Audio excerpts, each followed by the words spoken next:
C'est encore avec de la joie d'être ensemble avec vous aujourd'hui. Nous sommes arrivés au moment d'être ensemble dans cet enseignement qui porte le numéro 14. Et aujourd'hui, nous allons bien écouter un enseignement, une explication concernant le Père Yahva, ce que les gens pensent de lui, ainsi que les paroles de la vérité concernant Yahushua, ainsi que le détournement des gens par les gens de cette vérité qui a causé un grand danger sur votre chemin et sur la planète Terre, bien évidemment. Et avant de discuter de ce titre qui dit que Jésus n'est pas du tout vrai, il vous rend pécheur et vous irez en enfer, vous serez perdu en enfer. Je vais d'abord vous expliquer, je vais vous donner beaucoup de preuves pour vous dire que vous allez être jeté en enfer si vous n'écoutez pas ce salut qu'on vous donne par amour en ce moment. Et donc, je remarque tout d'abord que notre enseignement sera assez lent pour aujourd'hui, mais ce qui est important, c'est que vous connaissez la vérité, car c'est important de dire que Jésus n'est pas du tout vrai, et Jésus n'est pas du tout vrai. Il vous rend pécheur, et vous allez être perdu en enfer, selon ce titre, selon cette parole. Et donc, nous allons regarder la vérité sur cette parole pour aujourd'hui. Est-ce que c'est vraiment logique? La réponse, oui, c'est bien logique. Mais tout d'abord, je vais vous faire cette remarque. Plusieurs d'entre vous disent que nous sommes des diffamateurs. Nous n'aimons pas du tout Jésus. Tout d'abord, Élia n'a jamais fait de diffamation. Élia n'a fait que dire la vérité. Et si Élia dit la vérité, est-ce que vous allez le fauter? Si, par exemple, je vois une personne qui est en train de mourir et qui va être jetée en enfer, et j'ai les preuves pour vous le dire dans la vérité, et que c'est la vérité, et moi je vous dis que voilà la preuve que vous irez en enfer, et vous suivez les faux dieux. Est-ce que ça veut dire que Élia n'a pas d'amour? Est-ce que ça veut dire que Élia est un diffamateur? Est-ce que ça veut dire que Élia aime critiquer les gens?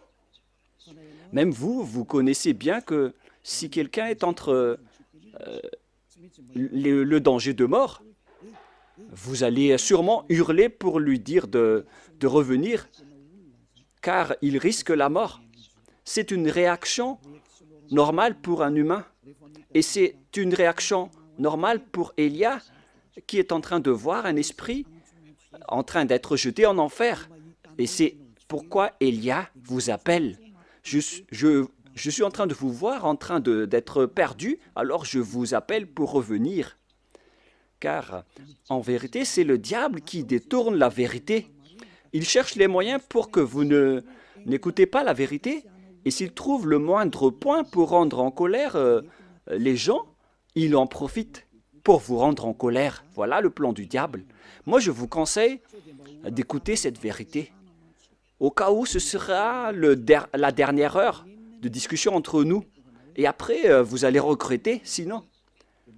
Aujourd'hui, l'enseignement va être assez lent. Alors écoutez bien, car je vais expliquer en détail les choses importantes pour que vous ne soyez plus trompés par ces faux dieux. Alors ne vous laissez plus être trompés. Ça suffit maintenant, ces 2000 ans où on vous a fait jeter en enfer. Ça suffit maintenant. Nous allons donc maintenant entrer dans l'introduction concernant le fait de détester et de diffamer Jésus. D'ailleurs, Jésus, il est déjà mauvais car il jette les gens en enfer. Moi, je dis le danger qu'il vous a fait subir, ainsi que les tromperies que Jésus vous a fait. Nous allons commencer depuis le début. D'abord, vous allez écrire 1 dans votre prise de notes d'enseignement. En fait, Jésus vous a rendu pécheur jusqu'à aujourd'hui et auparavant jusqu'à maintenant. Voilà la question pour vous. quiconque suit Jésus, moi je suis déjà allé en Inde, en Afrique, à Togo et aux Comores. Voilà les pays que Elia a déjà visités. J'ai déjà également visité l'Éthiopie. Voilà donc les régions euh, euh, que j'ai visitées et j'ai déjà discuté avec les habitants de ces pays.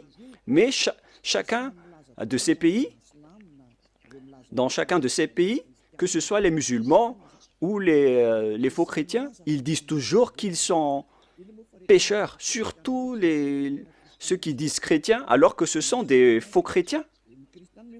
D'ailleurs, le nom chrétien n'est plus correct car le faux Dieu l'a déjà pris. Donc, le nom a déjà changé car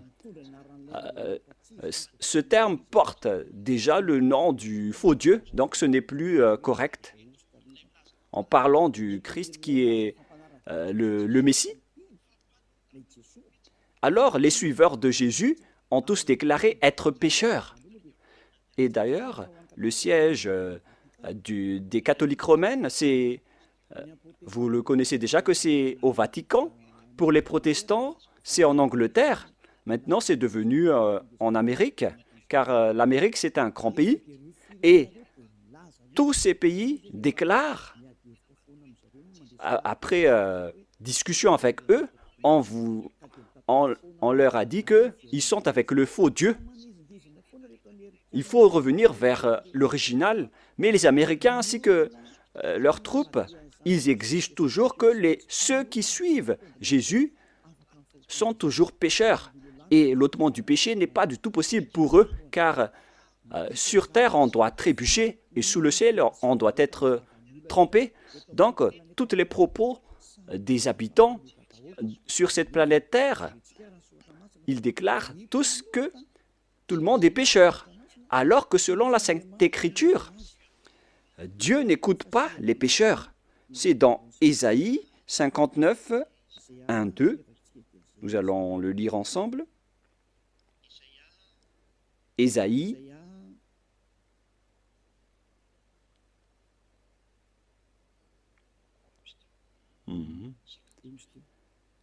59, Ésaïe 59, 1, 2. Voilà. Ésaïe 59, 1 et 2. Vous pouvez suivre à travers l'écran. Non, la main de Yahva n'est pas trop courte pour sauver, ni son oreille dure pour entendre. Mais ce sont vos crimes qui mettent une séparation entre vous et votre Dieu. Et ce sont vos péchés qui vous cachent sa face et l'empêchent de vous écouter. Selon donc la Sainte Écriture, il est directement dit que Dieu n'écoute pas les pécheurs. Même les prophètes l'ont déjà dit, que le Dieu d'Abraham n'écoute jamais et ne veut jamais écouter les pécheurs. Le Dieu d'Abraham déclare bien qu'il n'écoute pas les pécheurs. La question qu'on vous pose, pour vous qui m'écoutez, qui vous a écouté pour vous qui croyez être des fidèles ou des croyants alors que vous êtes toujours pécheurs? Qui vous a écouté? Vous voyez maintenant le grand danger pour votre esprit après votre mort. Et moi, je ne suis pas là pour sauver votre chair. Votre chair, il n'y a pas de problème avec lui car après la mort, elle va redevenir poussière. Mais si Élia vous parle, c'est pour sauver votre esprit, pour être en vie éternellement. Et si vous voulez sauver quelque chose, ne sauvez jamais votre chair qui va redevenir poussière, sans solution, car elle est déjà condamnée à mort. Si vous voulez sauver quelque chose, il faut sauver celui qui peut vivre éternellement, c'est-à-dire votre esprit. Alors sauvez votre esprit. Et la parole que je vous donne en ce moment, c'est une parole pour sauver votre esprit. Donc, mettez cette parole en introduction et non pas en numéro 1. Mettez en introduction d'abord, car je vais vous expliquer en 1, 2, 3, 4 parties après. Il faut noter que c'est une introduction d'abord. Alors, ici, la parole est bien claire en disant que les malfaiteurs ainsi que les pécheurs, Dieu ne les écoute jamais. Cette parole est confirmée dans le prochain livre, dans 1 Jean. C'est dans 1 Jean, nous allons voir, pour la gloire de mon cher Père Yava et de mon cher Yahushua, c'est dans 1 Jean, chapitre 3, versets 5 et 6. Vous pouvez directement afficher, même si l'écriture est un peu petite. Or, vous le savez, il a paru pour ôter les péchés, et il n'y a point en lui de péché. Quiconque demeure en lui ne pêche point. Quiconque pêche ne l'a pas vu et ne l'a pas connu.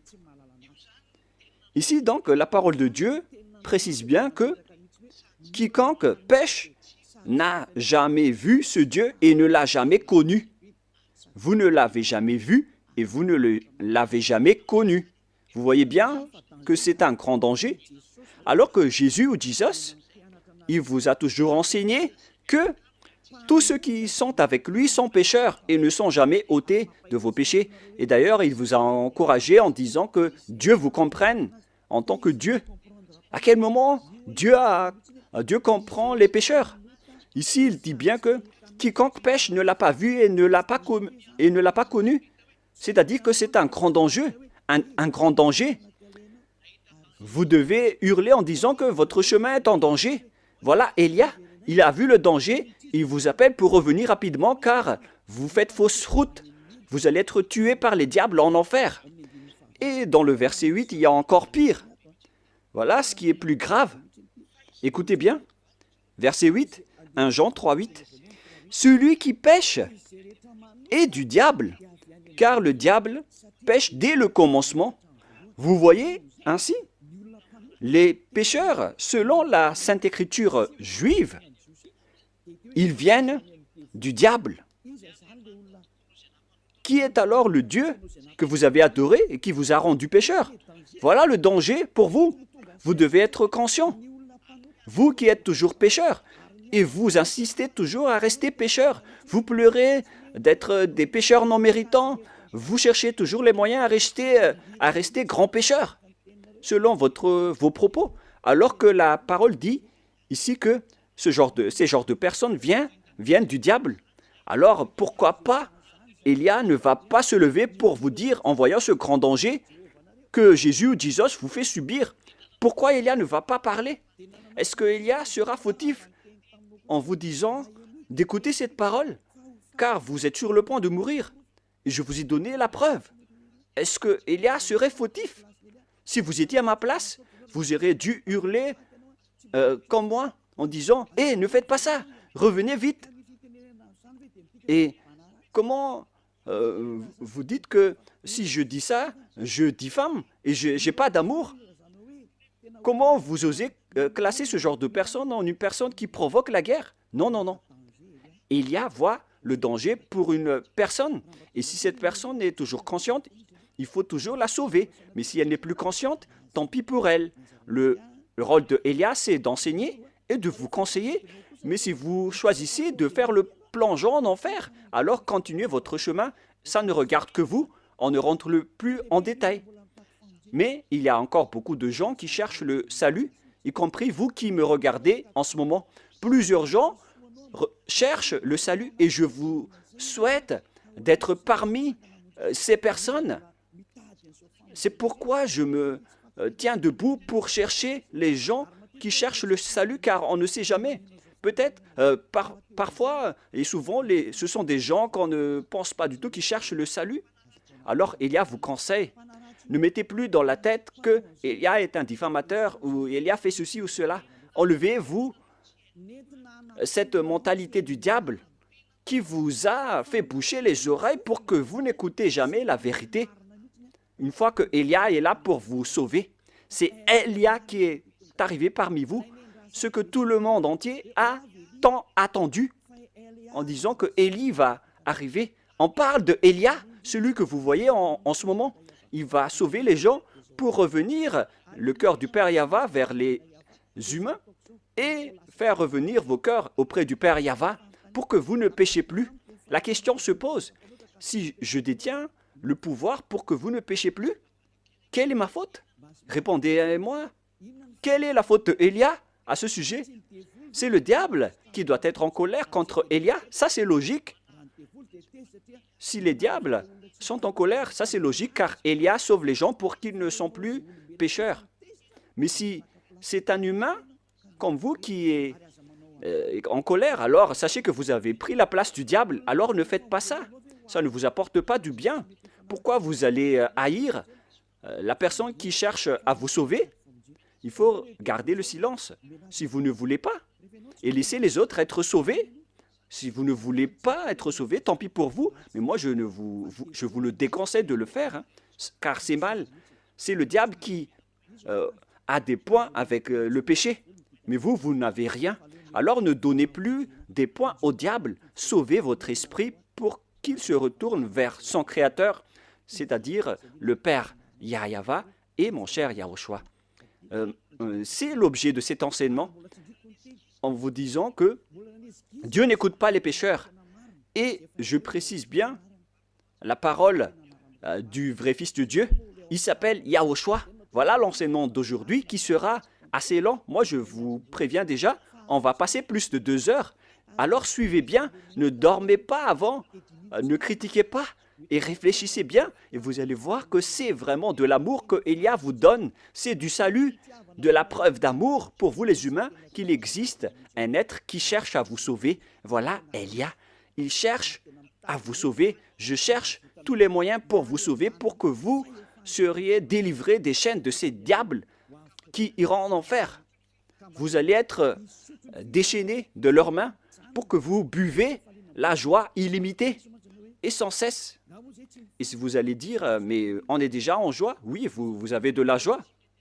Mais vous connaissez toujours que ce n'est pas la vraie joie que vous avez. Vous pensez que ce sont les riches qui sont vraiment dans le bonheur et en joie, alors que vous voyez bien que les riches cherchent toujours le bonheur, même s'ils ont déjà des milliards de dollars entre les mains. Ils ne se consolent jamais. Ils cherchent toujours plus d'argent. C'est-à-dire que le bonheur n'est pas du tout dans l'argent. Les milliards de dollars ne donnent pas le bonheur et de la joie. Même si vous avez tout, vous n'avez pas la joie. Car pourquoi vous cherchez toujours à augmenter vos richesses? Mais lorsque vous ne péchez point, vous avez vraiment la joie illimitée. Et c'est ce que les gens en Yahushua possèdent, qu'ils ne veulent jamais abandonner, car ils vivent dans cela. Et c'est la joie des gens ôtés des péchés que Élia vous partage. C'est ça le vrai bonheur. C'est la personne qui ne pêche plus qui est la plus en paix sur cette planète Terre. Et si vous voulez avoir le bonheur et la paix, alors ne péchez plus et suivez Élia. Car Élia a été envoyé par Yahushua. Il est l'ambassadeur de Yahushua. Nous allons donc voir la parole du vrai Créateur, le Fils du vrai Créateur, Yahweh. Et le nom de son Fils, c'est Yahushua. Je vais encore vous les expliquer, le nom du Père Yahweh et Yahushua. Mais nous sommes encore dans l'introduction, même si c'est assez lent. On doit partir de là pour tout voir. On va voir donc la parole du Fils du vrai Créateur. Et le nom de son Fils, c'est Yahushua. C'est dans Jean chapitre 5, à partir du verset 14, si je ne me trompe pas. Jean 5, 14. Depuis, Yahushua le trouva dans le temple et lui dit, « Voici, tu as été guéri, ne pêche plus, de peur qu'il ne t'arrive quelque chose de pire. » Lorsque vous êtes bien avec ce vrai Dieu, alors répétez cette parole. « Ne péchez plus, car tu as été guéri déjà. Et si tu commets encore des péchés, le pire va t'arriver. » Cette parole est bien claire. Donc, quiconque pêche et qui revient toujours dans le péché, le pire va lui arriver. Et regardez dans votre propre vie, qui devient de plus en plus mal. Même les riches, ils ont toujours une mauvaise vie. Et plus leur richesse augmente, plus leur folie et leur mauvaise pratique augmentent. Car c'est l'argent qui est la source du mal. Et tous ceux qui cherchent activement l'argent vont sombrer dans la grande tristesse, alors que les faux dieux n'ont rien à faire, à part le miracle, les prodiges et les bénédictions. Et si vous allez dire, donc vous n'avez pas besoin d'argent? Non, je n'ai pas dit ça, mais il ne faut plus avoir ce genre de mentalité. Ce Dieu a dit qu'il faut que vous vous consolez de ce que vous avez entre les mains. Ne creusez pas toujours avec votre tête, car au final, vous allez faire autre chose, jusqu'à faire des trafics humains, des trafics d'argent, des trafics d'organes, des kidnappings, des escroqueries, car vous cherchez toujours de l'argent et ça, vous allez terminer ainsi. L'argent, c'est la source de tout le mal. Il faut se consoler de ce que vous avez. Voilà la meilleure situation. Cette parole dit qu'il ne faut plus jamais pécher. Tu as été guéri, ne pêche plus, de peur qu'il ne t'arrive quelque chose de pire. Mais regardez votre propre chemin. Vous qui dites que vous avez été guéri par Jésus, vous avez eu ces bénédictions. Où est-ce que vous êtes allé? Est-ce que vous êtes déjà ôté des péchés? Alors que le Fils de Dieu, le vrai Fils de Dieu, a dit qu'il ne faut plus jamais pécher. Mais Jésus ou Jesus n'a jamais réussi à faire cela. Il faut juger juste. Est-ce qu'il a réussi à faire cela ou pas? Et vous allez tous dire, y compris vos religieux pasteurs et prêtres, ils ont toujours déclaré dans l'émission de la télévision de Yahushua qu'aucune personne ne peut être ôtée de ses péchés. Voilà, lorsque vous adorez Jésus ou Jesus, alors que la Sainte Écriture dit qu'il ne faut plus jamais pécher. Vous voyez la contradiction? C'est la preuve que Jésus n'est pas du tout vrai. Il vous rend pécheur et il vous jette en enfer. Élia vous dit aujourd'hui de quitter ce faux Dieu. Je vous attire, vous tous qui êtes conscients, ne mettez plus les pieds dans leurs églises. Ce n'est plus correct, mais si vous voulez tuer votre âme en enfer, alors continuez ainsi. Car le péché vient du diable et le diable habite en enfer. Moi, j'ai été envoyé pour vous ramener au ciel des cieux et c'est normal que je vous dise de ne plus aller avec ces faux dieux. Et les gens que Élia appelle, ce sont les gens qui veulent être sauvés. Si vous ne voulez pas être sauvés, alors ne suivez pas mes paroles. Mais les gens qui veulent être sauvés, ils écoutent la parole d'Élia et il dit, mais comment réfléchir à cette parole qui dit qu'il ne faut plus pécher alors que j'étais toujours pécheur? La comparaison oblige. L'autre dit qu'il faut pécher et l'autre dit qu'il ne faut plus pécher. La logique, c'est de suivre celui qui ne pêche plus. Voilà la vérité. Automatiquement, la décision, c'est de vous rapprocher de celui qui ne pêche plus. Et celui qui a porté cette parole, c'était seulement Élia sur votre planète Terre. Et on m'a persécuté pendant 40 ans, pendant que j'ai fait les œuvres de Yahushua à ce sujet. On m'a persécuté. C'est pour vous dire que Élia est venu par amour, mais ce sont les diables qui le détestent et qui vous rendent en colère. Alors ne vous laissez plus être provoqué. Écoutez la vraie parole maintenant. Écoutez la parole de Élia. Élia est arrivé pour vous sauver, pour vous donner la joie éternelle, pour que vous reveniez vers votre vrai Créateur qui s'appelle Yahushua. Et je vais encore ajouter une autre parole, car cette parole a été répétée 2 fois et non pas seulement une fois. Selon Jean, chapitre 8, à partir du verset 11, nous allons lire ensemble. Quelle était encore la parole du Fils de Dieu à ce sujet? Elle répondit, « Non, Seigneur. » Et Yahushua lui dit, « Je ne te condamne pas non plus. Va, et désormais, ne pêche plus. » Cette parole est revenue 2 fois en disant « Ne pêche plus ». C'est ça donc qu'on doit suivre. Et Élia possède cette qualité ainsi que tous ceux qui suivent Élia. Il ne pêche plus. C'est vraiment une chose qu'on désire. Hein. Ce sont les diables qui détestent cela. Alors que c'est une bonne chose pour tout humain. Et Élia appelle les humains. Car vous cherchez ça en allant à l'église. À quoi bon d'aller à l'église? Votre objectif d'aller là-bas, c'est de ne plus commettre de péché. Mais puisque en allant là-bas, vous avez cherché des miracles et des prodiges, alors c'est normal que vous n'avez pas vu la vérité, car l'endroit que vous fréquentez, c'est avec Jésus et Jésus. Et sachez que le plan de ce Dieu n'est pas pour faire des miracles ou des bénédictions, mais son sujet, c'est le péché. Mais alors, si vous avez le miracle, si vous êtes guéri, si vous restez toujours pécheur, alors ça ne sert à rien. Si vous êtes pécheur, alors vous n'êtes pas avec ce vrai Dieu. C'est logique que vous êtes avec le diable. Même vous-même, vous allez prendre une décision que c'est la bonne réponse, que Dieu n'écoute pas les pécheurs. Alors, qui vous écoute dans votre église? Est-ce que vous avez déjà posé cette question? Car si c'est celui-là le vrai Dieu qui n'écoute pas les pécheurs et que les pécheurs viennent du diable, alors l'endroit que vous fréquentez, c'est un endroit qui appartient à qui? Et vous vénérez qui? Vous priez à qui? Le schéma est très grave.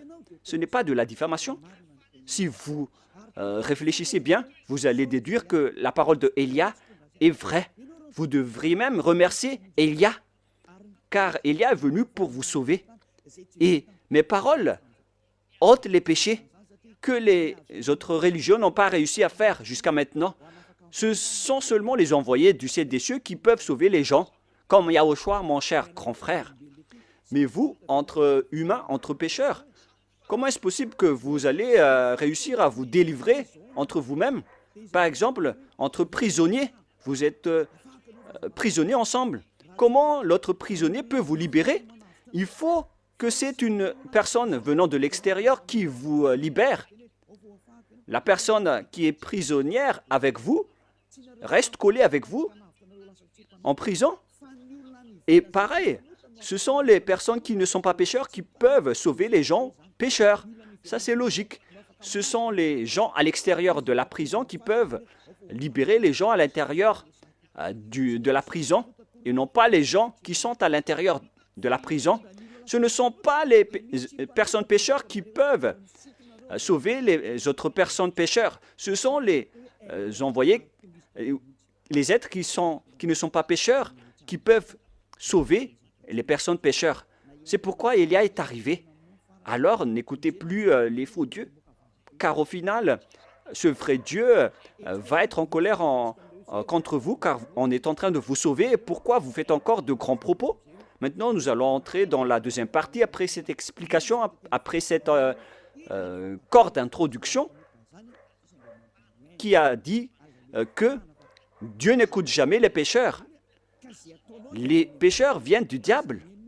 Et tout ce que vous faites en tant que pécheur vient du diable. Alors n'écoutez plus ces derniers, écoutez vraiment le vrai Dieu. Maintenant, nous allons expliquer le sujet concernant le Dieu Père que vous avez changé en Jéhovah ou Yahou pour certains. Mais c'est quoi ce pire danger que vous avez fait? Pourquoi Élia vous parle de ce grand danger? C'est vraiment pire, car le Dieu d'Abraham, il a sorti la parole comme quoi il ne faut jamais profaner son nom. C'est vraiment un pire danger, donc, de changer ou de transformer son nom. Certains disent que ce n'est pas le nom qui est important, c'est la parole qui est importante. Il y a certains qui disent cela en appuyant avec des versets. Si c'est la parole de notre... sachez que la parole de notre Père est incontestable. Et c'est d'ailleurs sa parole qui a dit qu'il ne faut pas profaner son nom. Alors c'est la parole elle-même qui a priorisé et qui a privilégié le nom. Si on va lire le livre d'Ésaïe,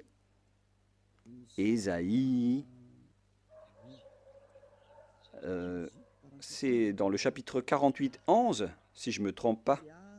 Ah, où elle est passée? Voilà. Ésaïe 48, 11. Voilà la parole. Ésaïe 48, 11. Pour répondre aux gens qui ont dit que Le nom n'est pas important, c'est la parole qui est importante.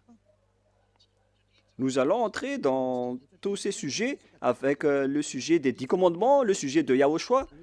Les gens aussi parlent de Elia. C'est pourquoi on va parler de tous ces sujets. C'est pourquoi notre enseignement va être lent. On va passer plus de 2 heures, même en 3 heures.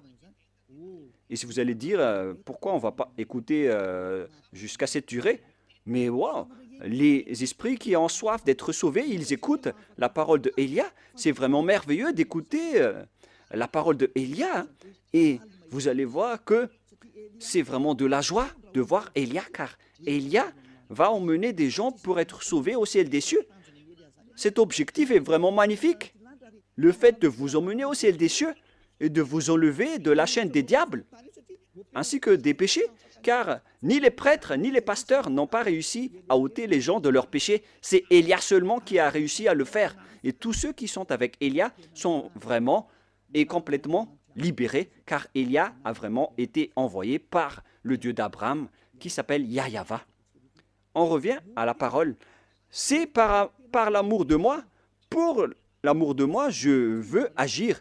Car comment mon nom serait-il profané? Vous voyez que le nom est important. Il ne faut pas profaner son nom. Alors il faut restituer son nom. Je ne donnerai pas ma gloire aux autres. Donc si vous avez changé son nom en Jéhovah ou Allah par exemple, déjà son nom a été changé. Donc vous êtes en train de donner gloire aux autres dieux. Que ce soit Jéhovah ou Allah. Voilà donc le nom des dieux des autres. Alors qu'il dit bien que il ne faut pas profaner mon nom et je ne donnerai pas ma gloire aux autres. Il faut alors restituer son vrai nom. Il s'agit de sa parole. Mais les religieux étranges, bizarres, ont dit que ce n'est pas le nom qui est important, c'est la parole qui est importante. Alors que ici, c'est la parole elle-même qui précise que le nom est important pour le Dieu d'Abraham. Il ne faut pas toucher à mon nom, les gens, selon le Père Yahweh. Mais si vous voulez me déclarer la guerre, alors faites-le. Il dit ici qu'il ne faut pas profaner mon nom. Hélas, on a profané mon nom. Et tous ceux qui changent le Père Yahweh le rend en colère. Si vous voulez le rendre en colère, alors changez son nom. Si vous ne voulez pas lui donner gloire, alors changez son nom. Et il va être en guerre contre vous, car déjà, Élia vous enseigne déjà la vérité. La loi que nous voyons ici est claire. Il ne faut jamais changer son nom. Dieu est vraiment exigeant avec son nom. Il ne faut pas profaner son nom. Lorsque vous changez son nom, c'est-à-dire qu'en même temps, vous profanez son nom en changeant en nom d'autres dieux et vous donnez sa gloire aux autres. Au lieu d'appeler Yahweh, vous avez appelé Jéhovah ou Allah. Ce n'est pas du tout correct. Je vais vous donner la preuve. Pour vous qui dites que, pourquoi vous dites que notre Dieu est faux? Qui est le vrai Dieu selon vous? Vous devez lire dans votre Bible, dans la préambule, dans la Bible catholique romaine, dans la préambule, dans l'introduction, il est écrit que la Bible, l'Ancien Testament ainsi que le Nouveau Testament a été traduit depuis la langue hébreu ancienne ou moderne. C'est-à-dire que si vous voulez regarder la Sainte Écriture, il faut regarder à travers dans la langue ancienne hébreu ou juif. Donc, puisque la langue hébreu appartient aux juifs, alors il ne faut pas que ce sont les Français qui maîtrisent le malgache plus que les malgaches en disant que les meilleurs en malgache, ce sont les Français ou les meilleurs en français, ce sont les Anglais. Ce n'est pas logique. Il faut que ce sont les propriétaires de la langue qui prouvent quel est le nom de leur Dieu. C'est pourquoi on doit regarder le Sefer Torah. Et le Dieu d'Abraham, c'est le Dieu d'Abraham. est donc le Dieu d'Hébreu, car Abraham est un Hébreu. Nous allons d'ailleurs rechercher ce verset. Voilà. C'est dans Genèse 14, 13. Vous pouvez directement afficher. Genèse 14, 13. Un fuyard vint l'annoncer. Genèse 14, 13. Un fuyard vient l'annoncer à Abraham, l'Hébreu, celui qui habitait parmi la chaîne de Mamré, l'Amorin, frère d'Escol et frère d'Aner. On voit bien ici que Abraham est hébreu. Donc, si vous voulez voir le nom du Dieu d'Abraham, il faut donc revenir vers la langue hébreu ou la langue juive. C'est vraiment logique, après cette parole, de sortir et de lire le livre hébreu, le livre juif, qu'on appelle le Sefer Torah. Le Sefer Torah, ce sont les livres écrits par les sophères, c'est-à-dire les écrivains. Les Sefer, ce sont les écrivains de la Torah. C'est pourquoi on appelle le livre Sefer Torah. Le Sefer Torah parle donc, dans la langue juive, le nom de ce Dieu. Et Élia possède le Sefer Torah. Et le Sefer Torah de ces Juifs a été fait par succession d'héritage. Et au final, ils ont été écrits par les scribes à l'époque de Néhémia, d'Esther.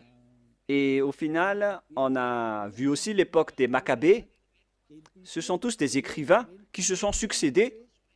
Et on appelle ces écrivains les Massorètes ou bien les Massoras. Ce sont donc les porte-paroles, des porte-paroles qui ont écrit les livres après les anciens livres qui ont été détruits. Donc, parmi les Juifs, il y a des intellectuels qu'on appelle les Massoras ou les Massorètes. Dans le Sefer Torah, dont ils ont écrit le Sefer Torah, et le plus ancien se trouve vers moins 200 avant l'an 0, alors que la parole qui a été écrite en moins 200 existait déjà vers moins 1000 ou moins 2000, c'est-à-dire à l'époque d'Abraham. Je vais vous montrer toutes les paroles à ce sujet en langue hébreu.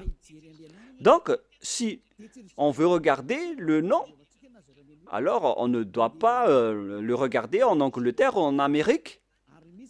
D'ailleurs, les chercheurs mondiaux, les chercheurs dans ce monde ont déjà trouvé l'appellation de ce Dieu jusqu'à aujourd'hui. Et tout le monde connaît que l'appellation du nom de ce Dieu vient de Yod, He, Vav, He. Ou bien, selon les gens, YH, WH. Et je rectifie directement, le bon terme c'est YHVH et non pas YHWH. Nous allons d'abord, je vais d'abord vous enseigner, après nous allons enseigner le livre hébreu. Nous allons donc, je vais d'abord vous enseigner d'abord. Tout le monde connaît ces lettres avec Yod, He, Vav, He. On parle du tétragramme selon les intellectuels, les docteurs et les professeurs. Mais ce qui est étonnant, c'est qu'il ne sait rien le lire. Où sont passés les doctorats et les professorats des théologiens? Sachez que les pécheurs n'ont pas été autorisés de connaître la vérité, car les pécheurs n'ont jamais vu et n'ont jamais connu ce vrai Dieu. C'est logique, donc ils ne connaissent rien. Ils doivent attendre Élia pour enseigner. C'est pourquoi on entre dans l'enseignement. Comment on lit ceci? Voilà le Yod. Les Juifs lisent de droite à gauche. Voilà donc le Yod. Voilà le He, selon eux. He ou H. Et celui-là, c'est un V, selon eux. V. Vav, selon eux. Vav. C'est-à-dire V-A-V.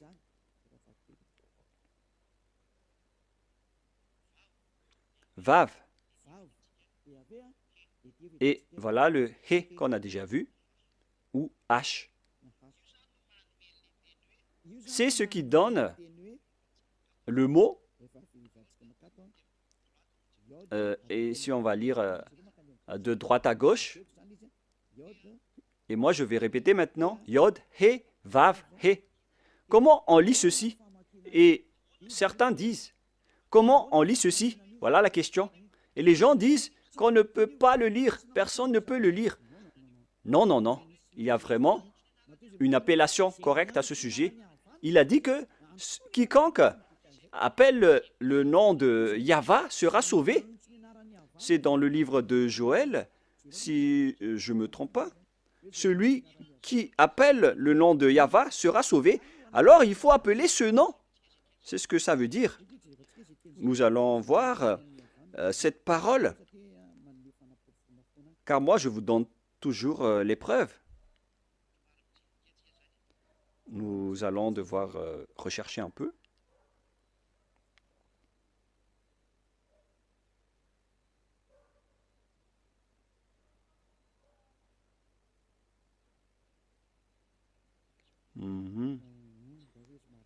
Je vais d'abord rechercher cette parole rapidement.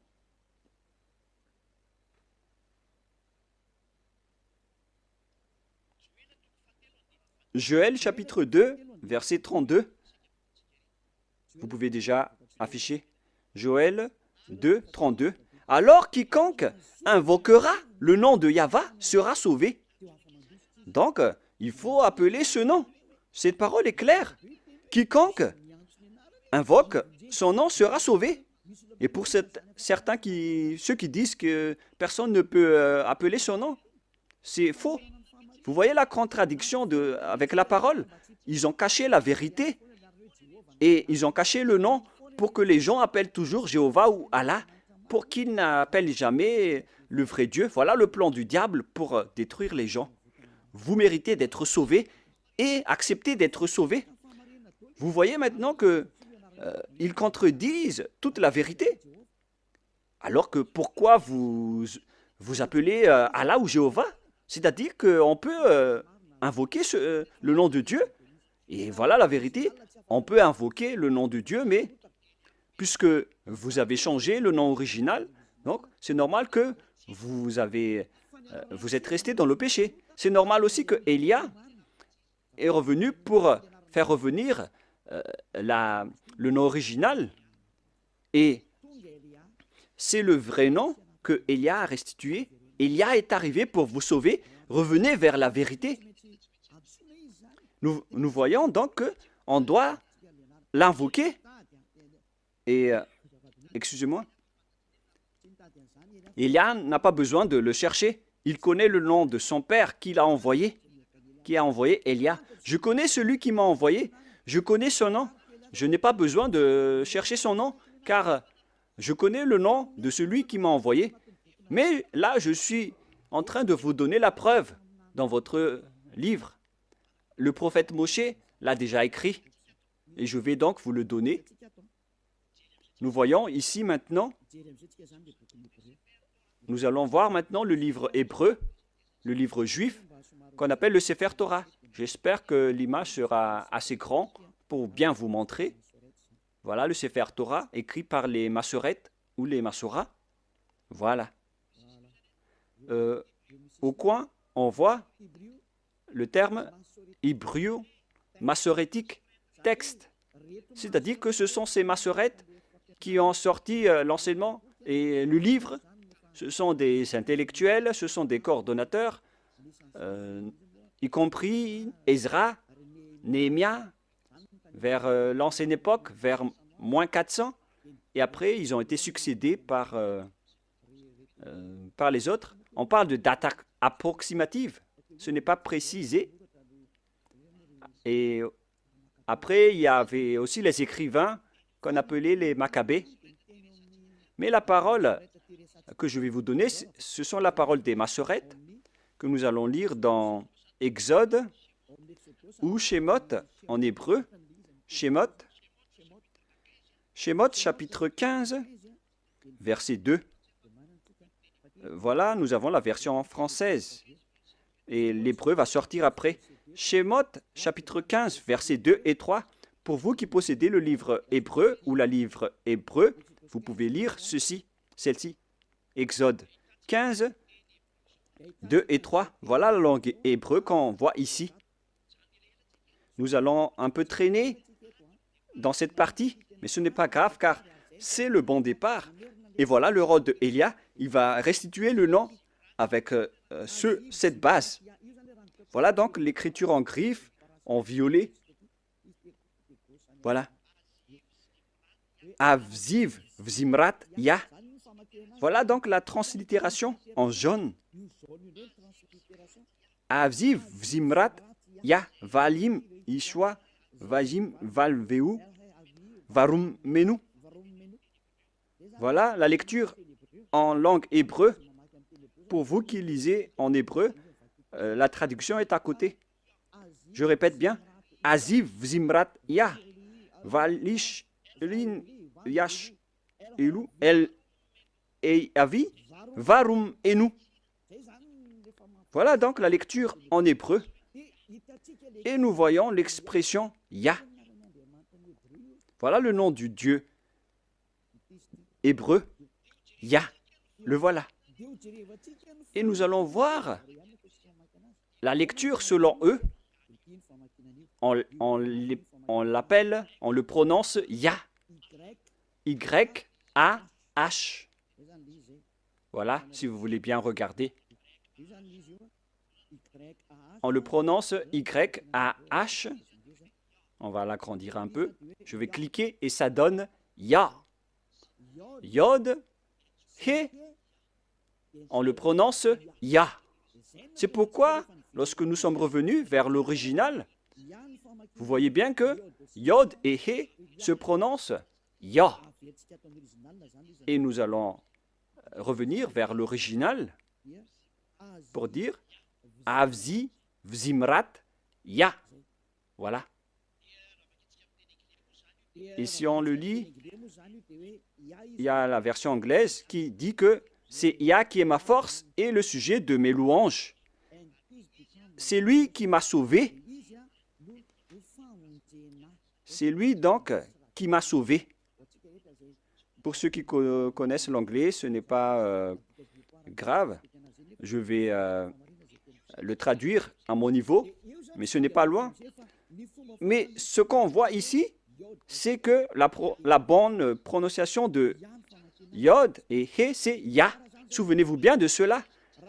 Lorsque vous voyez les formes Yod et He, comme ici au milieu, et je vais cliquer, et il va sortir ici.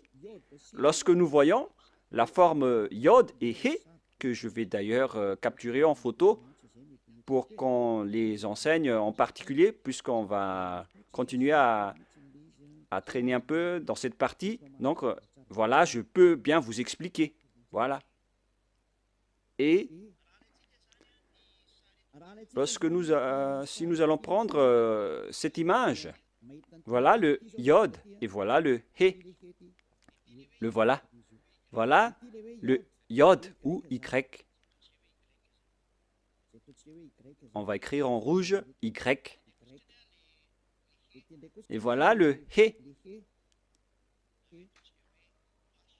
Ou bien le H.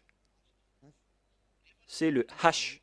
Lorsqu'on a rassemblé la prononciation de Yod et He, ça donne I, A, H ou Ya.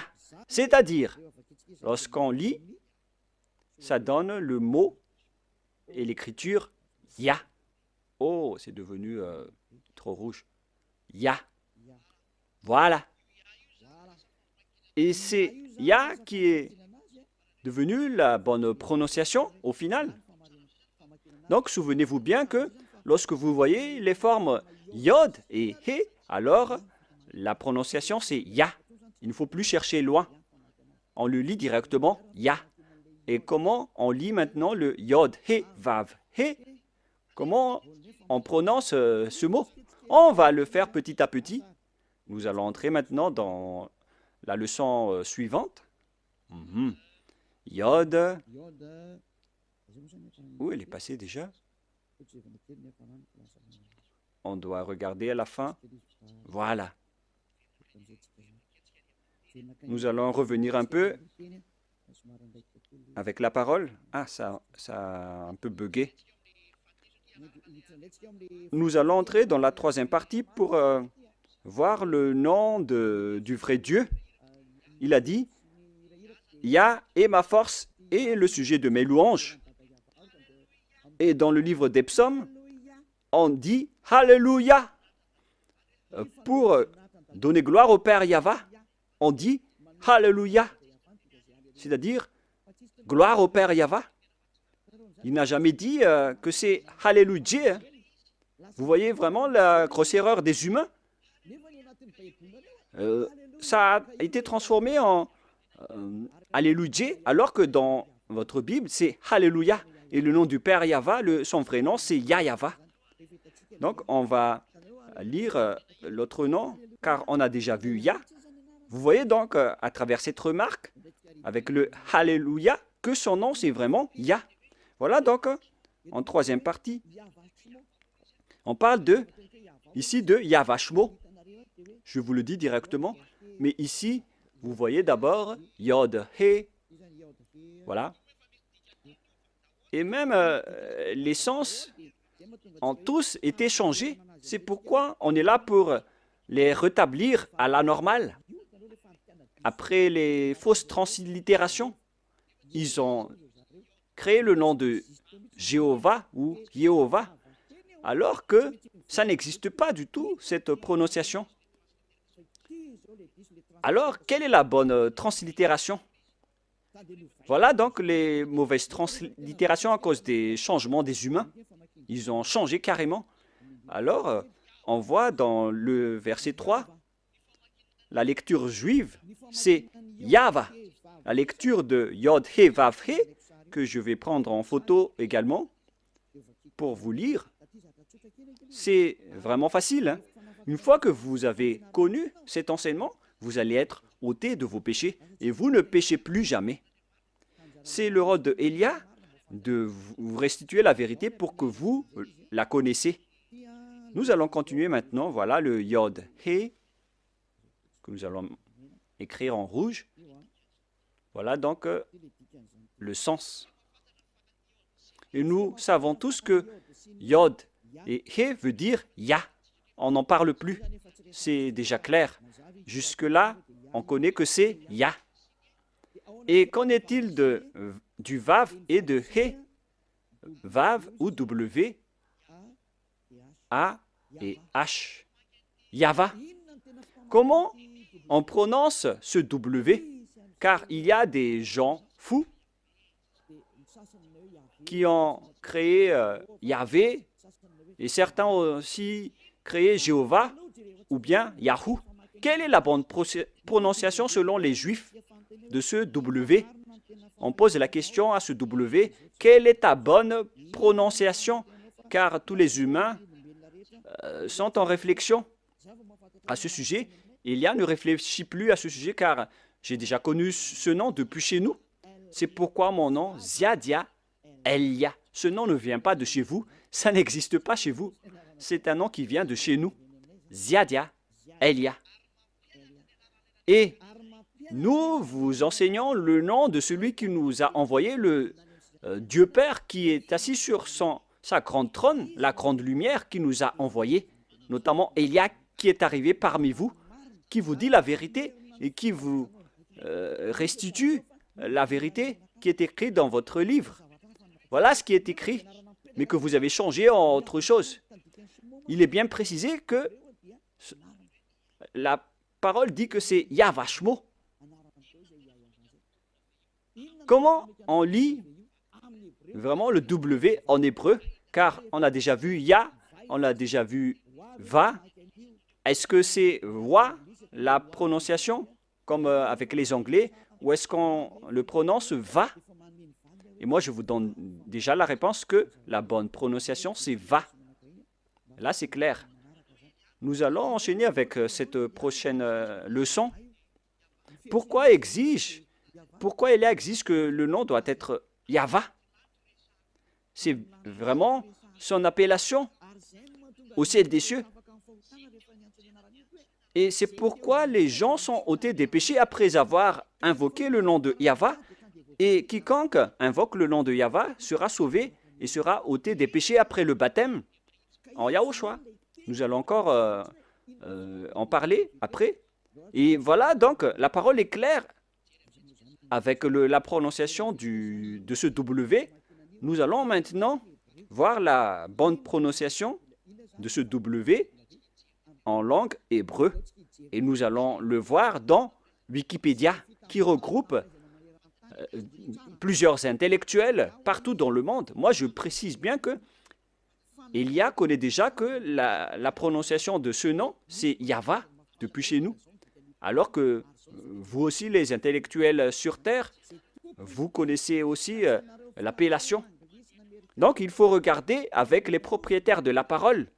Il ne faut pas que ce soit vous, les Malagasy, les Français ou les Anglais, qui va faire sortir la parole. Il ne faut pas faire ce mauvaise aventure. Il faut revenir avec les propriétaires de la langue. Allons-y alors. Patientez un peu, car je vais encore chercher le verset. Ah, je l'ai encore égaré. Voilà. Patientez un peu, car je vais regarder le verset. Et les techniciens, vous pouvez directement afficher après pour que ça soit magnifique. Voilà, vous pouvez afficher maintenant. Je l'ai retrouvé. Il s'agit donc d'une autre déclaration qui dit que, selon Wikipédia, d'après wikipedia.org, que vous voyez ici, wikipedia.org, une plateforme qui regroupe tous les intellectuels partout dans le monde concernant les alphabets hébreux. On ne va pas parler anglais, on va faire sortir la parole. On va montrer la parole. Selon eux, le script type veut dire, on l'a vu, vers la période moins 200 à moins 100 avant Yahushua jusqu'à présent. C'est-à-dire, ça a débuté depuis moins 200 jusqu'à moins 100, jusqu'à aujourd'hui. C'est-à-dire que c'est parti de l'ancienne époque. Si je ne me trompe pas, où elle est passée déjà? C'était vers le 10th century. C'était il y a bien longtemps.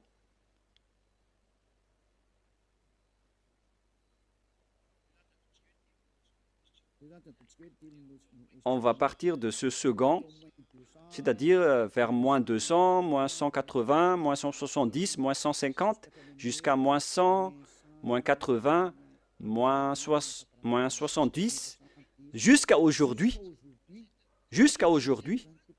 jusqu'à maintenant. Voilà la parole de tout à l'heure. On va réafficher, au cas où vous n'avez pas vu. Période 50 first century avant Yahushua, jusqu'à maintenant, jusqu'à aujourd'hui. Quelle est alors la lecture hébreu de la lettre W? Car c'est W qui est écrit là, alors que ce n'est pas un W, c'est V. Est-ce que c'est clair pour ceux qui écoutent? Nous allons lire la translittération ici en bas pour ne pas perdre notre temps. Alphabet, prononciation. Et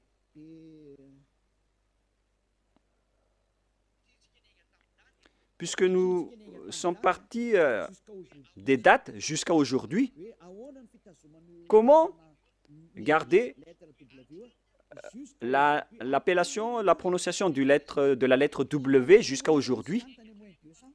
Si ça existait déjà depuis moins 200 et depuis l'ancienne époque, comme je vous ai déjà dit, avec l'époque de Néhémie, de Ezra, vers moins 300, moins 400. Et pourquoi, vous qui êtes récent et récemment arrivé, pourquoi vous dites qu'on va le changer ainsi? Mais si vous n'êtes pas ôté des péchés, sachez que vous irez en enfer. Moi, je vous montre la vérité en ce moment. Alors, nous allons voir comment on lit ce W. Voilà. Ici, on voit le Vav, la lettre V. Le trait que je vous ai enseigné, du côté gauche, on le prononce V.